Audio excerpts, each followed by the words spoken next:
Hello students, हमारे पिछले lecture में हमने अरिथमेटिक प्रोग्रेशन एक्सरसाइज 5.2 के फर्स्ट 7 क्वेश्चंस कर लिए थे, जिसमें हमने nth term of an AP निकालना सीखा था, या फिर कोई एक टर्म किसी एपी में एग्जिस्ट करती है कि नहीं, इस तरह के क्वेश्चंस किए थे। आज हम आगे कंटिन्यू करने लगे। देखिए question number 8 on the screen. An AP consist of 50 terms of which third term is 12 and last term is 106. Find the 29th term. देखिए an AP consists of 50 terms. Total number of terms कितनी दे रखी है हमें? 50. तो एक तो ये याद रखना है, n की वैल्यू 50 है। और क्या गिवन है? Third term is 12। देखिए थर्ड टर्म 12 का मतलब A3 की वैल्यू कितनी दे रखी है? 12 दे रखी है। और क्या गिवन है? Last term is 106। अब ध्यान से देखिए, लास्ट टर्म मतलब कौन सी टर्म? 50वीं टर्म, क्योंकि टोटल 50 टर्म्स हैं, यानी कि A50 की वैल्यू कितनी है? 106। और हमें क्या निकालना है? 29th term. तो देखिए करना क्या है, कल हमने सीखा था A3 की जगह पे हम क्या लिख सकते हैं? A+2D, और A50 की जगह पर A+49D। ये ट्रिक हमने लिखी थी। ये क्यों कर सकते हैं? क्योंकि AN is equal to A+n-1 into t. तो अभी क्या करना है हमें? इन दोनों इक्वेशंस को सॉल्व करना है। हम सॉल्व करते हैं सब्ट्रैक्टिंग फर्स्ट फ्रॉम सेकेंड। तो ऊपर ये सेकेंड वाली टर्म आएगी,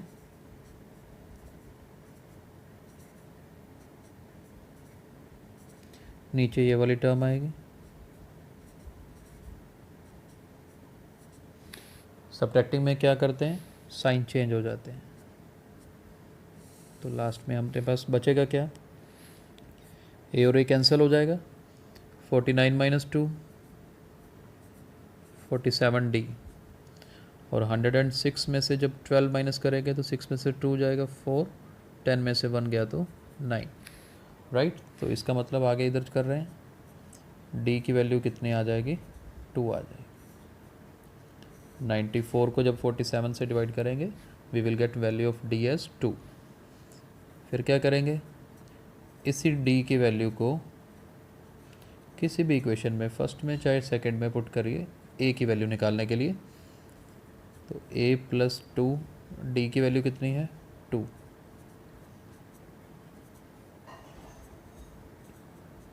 2 2 ज़र 4, 12 में से 4 माइनस करेंगे तो 8, यानी कि A की वैल्यू कितनी आएगी हमारे पास? 8। तो जब दोनों वैल्यूज़ आ गई हैं, A की वैल्यू 8 आ चुकी है और D की वैल्यू 2 आ चुकी है, तो हमें क्या निकालना है? 29th term. 29th मीन्स हमें A29 निकालना है। A29 यानी कि A+28D। तो हमें सबसे पहले इसमें A की वैल्यू कितनी आई है? 8, और D की वैल्यू कितनी है? 2। देखते हैं क्या आंसर बनता है। 28 × 2 56, 56 + 8 64। तो देखिए 29th टर्म का आंसर कितना होगा? 64 होगा। अब चलते हैं हम नेक्स्ट क्वेश्चन नंबर 9 पर। चलिए क्वेश्चन नंबर 9 देखते हैं। If the third and the 9th terms of an AP are 4 and -8। हमें थर्ड और 9th टर्म की वैल्यू 4 और -8 दे रखी है। देखिए थर्ड टर्म, ये रिस्पेक्टिवली का मतलब कि पहले थर्ड लिखा है तो मतलब उसकी वैल्यू 4 है, और बाद में 9th टर्म लिखा है तो 9th टर्म की वैल्यू कितनी है? -8 है। विच term of this AP is 0। इस AP की कौन सी टर्म की वैल्यू 0 होगी, यानी कि n की वैल्यू निकालनी होगी। चलिए उससे पहले हम इसी को सॉल्व करते हैं। A3 का मतलब A+2D हमें गिवन है, ये स्टेप्स लगभग हर क्वेश्चन में सेम ही रहते हैं। देखिए सेम, जस्ट एक कैलकुलेशन है, मैं थोड़ा स्पीडली इसको कर रहा हूँ। बहुत इजी है। सब्ट्रैक्टिंग 1 फ्रॉम सेकंड, ऊपर a प्लस 8d रखेंगे ये वाली, और नीचे ये फर्स्ट टर्म, क्योंकि सब्ट्रैक्ट कर रहे हैं तो साइन ऑब्वियसली चेंज हो जाएंगे। 8 में से 2 माइनस करेंगे तो 6d, -8 एंड -4 -12, तो हमारी d की वैल्यू आएगी यहाँ पर -2। और फिर क्या करना है, put this d is equal to -2 in equation number first. देखते हैं क्या पुट करके आएगा। a प्लस 2 इंटू डी की वैल्यू यहाँ पे क्या पुट करेंगे, -2 equal to 4। a -4 is equal to 4, this implies a is equal to 8। देखिए यहाँ तक बिल्कुल आसान है, कोई प्रॉब्लम नहीं है, क्योंकि ऐसे क्वेश्चंस हम ऑलरेडी कर रहे हैं। अब आगे देखिए, विच term of this AP is 0, ये तो जो गिवन था उसी से हमने रिजल्ट निकाल लिया। अब इस पे चलते हैं, इस लाइन पे। Which term of this AP is 0, तो हम सपोज करते हैं let nth term of given AP is 0, यानी कि हम an को 0 सपोज कर रहे हैं। अब an का फॉर्मूला क्या होता है, a plus n minus 1 into d equal to 0। उसकी an की जगह पे फॉर्मूला फिल कर दिया। a की वैल्यू कितनी है, 8, n हमें निकालना है, और कॉमन डिफरेंस इज -2। बस यहीं से n की वैल्यू आ जाएगी बहुत इजीली। कैसे आएगी देखते हैं ध्यान से। 8, ये -2 को n से करेंगे तो -2n, -2 को माइनस, ये माइनस माइनस प्लस हो जाएगा तो प्लस का 2 बचेगा। 8 प्लस 2 10, 2n उधर जाके प्लस का हो जाएगा, और सॉल्व करके n की वैल्यू क्या आएगी, 5 आएगी। Therefore nth term means fifth term, जो कि हमें फाइंड करनी थी। So fifth term is 0। पांचवें टर्म का आंसर क्या होगा, 0 होगा। तो बहुत ही आसान क्वेश्चन था। नेक्स्ट क्वेश्चन पे चलते हैं। चलिए नेक्स्ट क्वेश्चन, 10th क्वेश्चन देखिए, बहुत ही आसान क्वेश्चन है। 17th term of an AP exceeds its 10th term by 7। एक AP की 17वीं टर्म 10वीं टर्म से 7 ज़्यादा है। ये स्टेटमेंट ध्यान से समझने वाली है। इसका मतलब 17th टर्म बड़ी है 10th टर्म से। कितनी बड़ी है, 7। तो मैं इसको क्या लिख सकता हूँ, यानी A17 में से अगर A10 17वीं टर्म में से 10वीं टर्म माइनस करें तो आंसर क्या आता है, 7 आता है। अब A17 को क्या लिख सकते हैं, A प्लस 16D। A10 को देखिए ब्रैकेट में लिखना है, यहाँ पे गलती नहीं करनी। जब यहाँ माइनस का निशान है तो A10 की वैल्यू ब्रैकेट में लिखिए A plus 9D। Now we will open the bracket, -A minus 9D is equal to 7। ये देखिए A से A कट जाएगा, नेक्स्ट स्टेप क्या बचेगा, 16 में से 9 गए, 7D इज इक्वल टू 7। तो फाइनली हमारे पास यहाँ से D की वैल्यू कितनी आ जाएगी, 1 आ जाएगी। यही हमें निकालना था। तो बहुत ही आसान क्वेश्चन था 10th क्वेश्चन। चलिए 11th क्वेश्चन पे चलते हैं।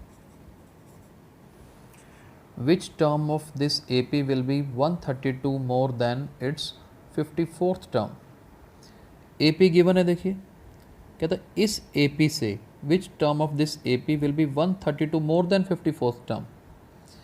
इस AP की ऐसी कौन सी टर्म है जो 54th टर्म से एक तो ज़्यादा हो, कितनी ज़्यादा हो, 132। तो ये इस क्वेश्चन को ध्यान से देखना है। मैं क्या सपोज कर रहा हूँ, पहले तो ये लाइन ध्यान से पढ़िए। Let nth term of given AP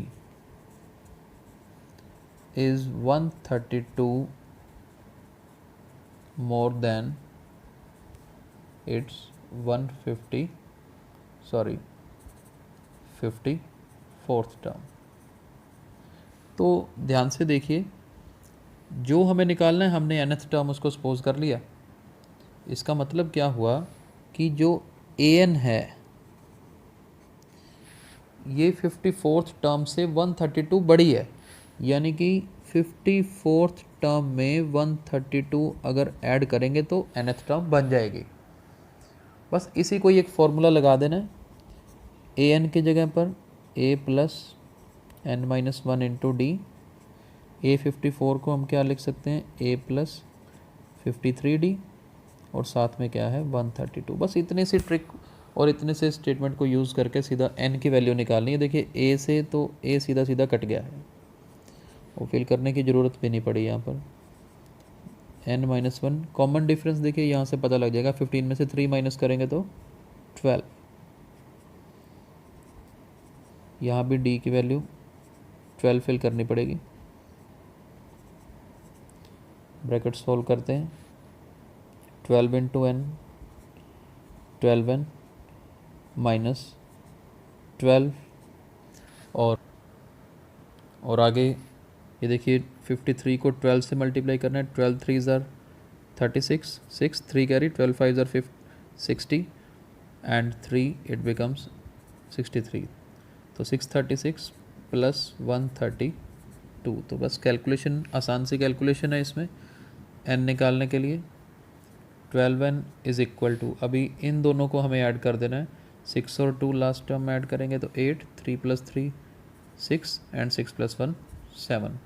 ये 12 राइट साइड में ऐड कर दिया, तो 12n इज़ इक्वल टू 768 में जब 12 ऐड करेंगे तो क्या बनेगा 780। तो n की वैल्यू 780 अपॉन 12। इसको काट के क्या बनेगा, 12 6 ज़ार 72, 5 ज़ार। तो n की वैल्यू हमारे पास क्या आएगी 65। तो 65th term is the required term. 65th term हमारा आंसर है, यानी कि इस AP की जो 65th टर्म है वो 54th टर्म से 132 बड़ी है। तो आई होप ये क्वेश्चन आप सबको क्लियर हो गया होगा। कल हम अपने नेक्स्ट क्वेश्चंस को कंटिन्यू करेंगे। Thank you.